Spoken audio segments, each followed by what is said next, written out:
ఇప్పుడు అందరూ ఒక మాట అంటున్నారు, గోల్డ్ రేట్ చాలా పెరిగిపోయింది. కానీ నిజమేంటో తెలుసా? గోల్డ్ వాల్యూ పెరగలేదు, మన డబ్బుల వాల్యూ తగ్గిపోయింది. ఇప్పుడొక సింపుల్ ఎగ్జాంపుల్ చూద్దాం. ప్రెజెంట్ టైంలో 10 గ్రాముల గోల్డ్ ధర అరౌండ్ రూ. 1,60,000. 2000 సంవత్సరంలో 10 రూపాయలతో బిస్కెట్, చాక్లెట్ రెండూ వచ్చేవి. ఇప్పుడు అదే 10 రూపాయలతో ఏమీ రావు. అప్పుడు 100 రూపాయలతో పూర్తి భోజనం వచ్చేది. ఇప్పుడు 100 రూపాయలతో ఏమీ రాదు. అంటే ఏమైంది? డబ్బు బలహీనమైంది. కాని గోల్డ్ని చూడు, అప్పుడు 10 గ్రాముల గోల్డ్తో మంచి బైక్ కొనొచ్చు.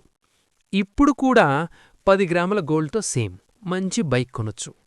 అంటే గోల్డ్ వాల్యూ అస్సలు మారలేదు, మన మనీ వాల్యూ మాత్రమే పడిపోయింది. అందుకే గోల్డ్ రేట్ పెరిగిందని అనిపిస్తుంది, కానీ నిజంగా మన డబ్బులు రోజురోజు వాల్యూ కోల్పోతున్నాయి. ఇప్పుడు క్లియర్గా అర్థమైందా? గోల్డ్ సేమ్ వాల్యూతో ఉంది, మనీ వాల్యూ వీక్ అయిపోయింది.